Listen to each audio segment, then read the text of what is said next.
दो नन्हे नन्हे बालक अपने मृत पिता को लाने के लिए पहुंच गए भगवान शिव के पास। बहुत समय पहले की बात है। एक गांव में एक गरीब किसान रहता था। वह मेहनत मजदूरी करके रोज 10 रुपये कमाता था। उसमें से 6 रुपये रोजाना वह दान किया करता था और 4 रुपये में अपने परिवार का पालन पोषण करता था। ऐसा करते करते कुछ समय बीता और उसके दो जुड़वा लड़के हो गए। अब वह किसान के परिवार में 4 सदस्य हो गए, दो दो पति पत्नी और 2 लड़के। अब धीरे धीरे उनके पालन पोषण में किसान को समस्या होने लगी। फिर एक दिन किसान के लड़के ने कहा, पिताजी आप रोज़ाना 10 रुपये कमाते हैं, जिनमें से 6 रुपये रोज़ दान क्यों कर देते हैं? 4 रुपये में हम अपना गुजारा कैसे कर पाएंगे? फिर किसान को चुपचाप देखकर उसकी पत्नी ने कहा, नहीं बेटा, ऐसी कोई बात नहीं है। पापा तो रोज़ 10 रुपये कमाते हैं पर 6 रुपये दान कर देते हैं, या तुम्हारे लिए ही दान करते हैं, दूसरों के लिए नहीं। लेकिन वे दोनों लड़के इस बात को नहीं समझते थे, क्योंकि वे दोनों नन्हे नन्हे बालक थे। फिर कुछ समय बीता और किसान के दोनों लड़के 8 वर्ष के हो गए और इधर किसान की एक दिन दिल का दौरा पड़ने से अचानक मौत हो गई।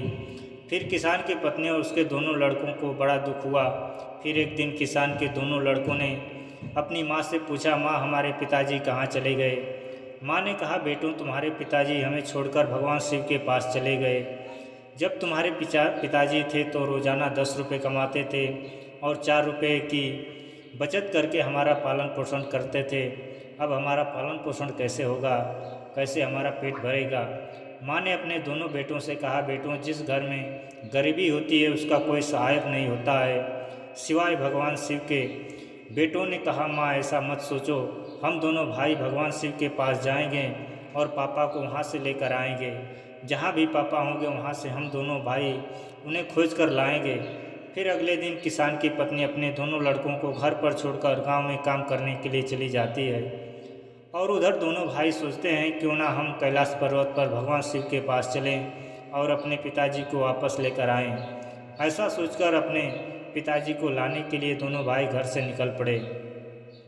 फिर चलते चलते रास्ते में एक बहुत बड़ा बरगद का पेड़ आया। दोनों भाइयों ने सोचा, इस बरगद के पेड़ की छाया में बैठकर थोड़ा सा विश्राम कर लेते हैं। फिर दोनों भाई उस पेड़ की छाया में बैठ गए। कुछ ही देर बाद उस बरगद के पेड़ के ने कहा, बेटों तुम कौन हो और कहाँ जा रहे हो? मेरी छाया में आज तक तुम्हारे जैसे कोमल बालक नहीं आए। फिर उन दोनों लड़कों ने कहा, हम किसान के बेटे हैं और अपने पिताजी को लाने के लिए कैलाश पर्वत पर भगवान शिव के पास जा रहे हैं। तब उस बरगद के पेड़ ने कहा, पुत्रों तुम मेरे लिए भी भगवान शिव से एक प्रश्न पूछ कर आना। मैं कई वर्षों से यहाँ पर लगा हुआ हूँ, लेकिन मेरा एक भी पत्ता नीचे नहीं गिरता है और न ही मेरी डालियाँ कभी सूखती है। मैं कितने वर्षों तक और यहाँ पर खड़ा रहूँगा? मैंने अपने पूर्व जन्म में ऐसा कौन सा पाप किया है जिस कारण से मुझे इस योनि से मुक्ति मिल पा रही है? इसका क्या कारण है? तब उन लड़कों ने कहा, ठीक है, हम भगवान शिव से तुम्हारा यह प्रश्न जरूर पूछ कर आएंगे। यह कहकर वे दोनों लड़के आगे चलने लगे। फिर चलते चलते रास्ते में उन्हें एक बहुत बड़ा सर्प मिला। उस सर्प को देखकर वे दोनों भाई डर गए और वहाँ से भागने लगे। तभी सर्प ने कहा कि हे बच्चों, मुझसे डरो मत और मुझे यह बताओ कि तुम कौन हो और कहाँ जा रहे हो।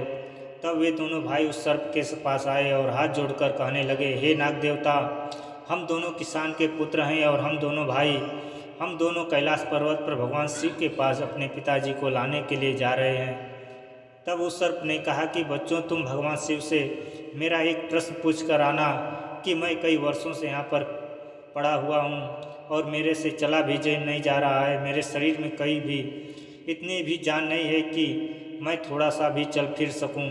मैंने अपने पूर्व जन्म में ऐसा कौन सा पाप किया है जिस कारण से मुझे इस योनि से मुक्ति मिल पा नहीं रही है?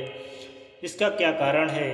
तब उन दोनों लड़कों ने कहा, ठीक है, हम भगवान शिव से तुम्हारा यह प्रश्न जरूर पूछ कर आएंगे। यह कहकर वे दोनों लड़के आगे चलने लगे। फिर चलते चलते रास्ते में उन्हें एक सेठ मिला। सेठ ने कहा, बच्चों तुम दोनों कौन हो और कहाँ जा रहे हो? तब उन दोनों लड़कों ने कहा, हम दोनों किसान के पुत्र हैं और हम दोनों कैलाश पर्वत पर भगवान शिव के पास अपने पिताजी को लाने के लिए जा रहे हैं। फिर उस सेठ ने कहा कि तुम भगवान शिव से मेरा एक प्रश्न कर आना कि मैं चलते हुए राहगीरों की प्यास बुझाने के लिए कई वर्षों से यहाँ पर कुआं खुदवा रहा हूँ, लेकिन इसमें पानी अभी तक नहीं निकला। मैंने अपने पूर्व जन्म में ऐसा कौन सा पाप किया है जिस कारण से इस कुएं में अभी तक पानी नहीं निकला? इसका क्या कारण है? तब उन दोनों लड़कों ने कहा, ठीक है, हम भगवान शिव से तुम्हारा यह प्रश्न जरूर पूछ कर आएंगे। यह कहकर वे दोनों लड़के आगे चलने लगे। फिर चलते चलते रास्ते में उन्हें बहती हुई एक नदी मिली। फिर धीरे धीरे दोनों भाई नदी पार करने लगे। चलते चलते उनके पैरों में एक मछली आई और कहने लगी, बच्चों तुम दोनों कौन हो और कहाँ जा रहे हो? तुम दोनों बिना नाव के ही क्यों जा रहे हो? तब उन्होंने कहा कि नाव में बैठने के लिए हमारे पास पैसे नहीं है, क्योंकि हमारे पिताजी रोज़ाना 10 रुपये कमाते थे, जिसमें से रोज़ाना 6 रुपये दान कर देते थे और 4 रुपये से हमारा पालन पोषण करते थे। अब हमारे पिताजी घर पर नहीं है, अब वे भगवान शिव के पास चले गए हैं, इसलिए हम दोनों भाई उनको लाने के लिए कैलाश पर्वत पर भगवान शिव के पास जा रहे हैं। तब मछली ने कहा, बच्चों तुम भगवान शिव से मेरा एक प्रश्न पूछ कर आना कि कई वर्षों से मैं इस नदी में ही भटक रही हूँ। मेरी 7 पीढ़ियाँ गुजर गई, परंतु मैं अभी तक इस नदी में रह रही हूँ। मैंने अपने पूर्व जन्म में ऐसा कौन सा पाप किया है जिसके कारण से मुझे इस योनि से मुक्ति नहीं मिल पा रही है? इसका क्या कारण है? तब उन लड़कों ने कहा, ठीक है, हम भगवान शिव से तुम्हारा यह प्रश्न जरूर पूछ कर आएंगे। यह कहकर वे दोनों लड़के आगे चलने लगे। फिर चलते चलते दोनों भाई नदी के दूसरे किनारे पर पहुंच गए और दूसरे किनारे पर जाकर देखा तो एक मरा हुआ व्यक्ति पड़ा हुआ था।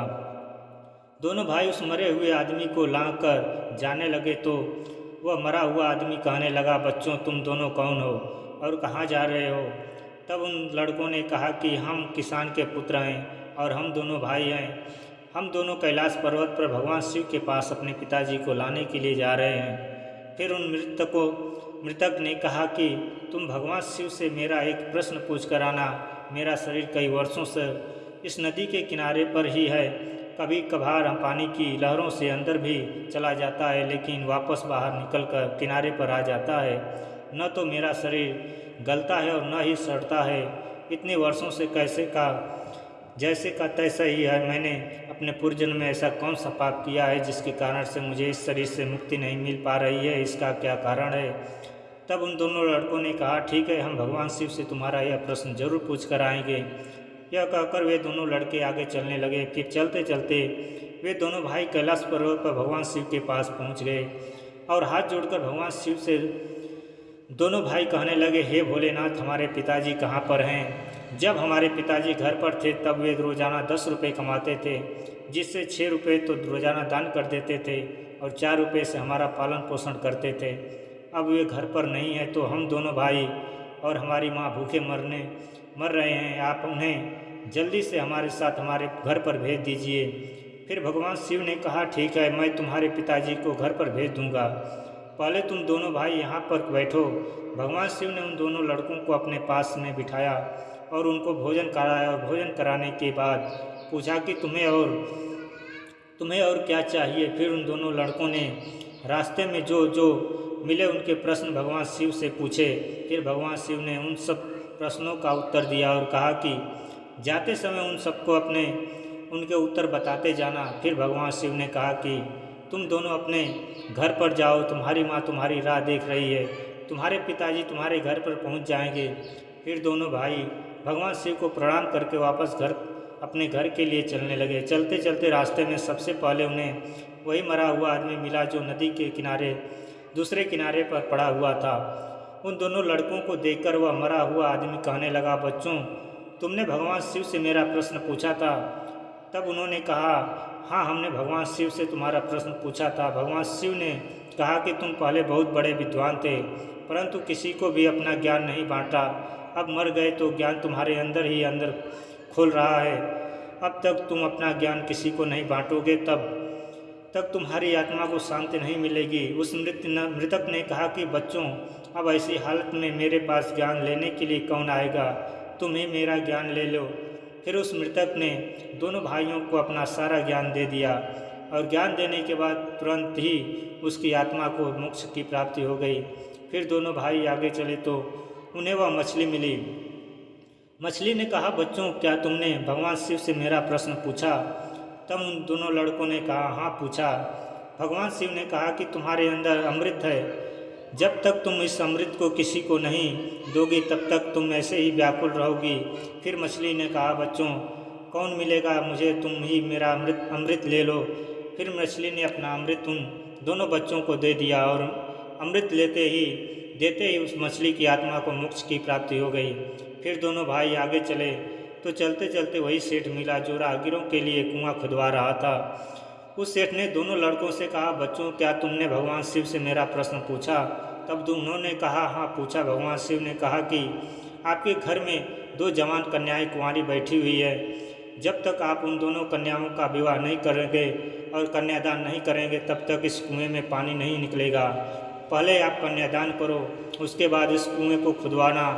फिर उस सेठ ने कहा कि मैं वर ढूंढने के लिए कहाँ जाऊँगा, तुम दोनों ही मेरी लड़कियों से विवाह कर लो।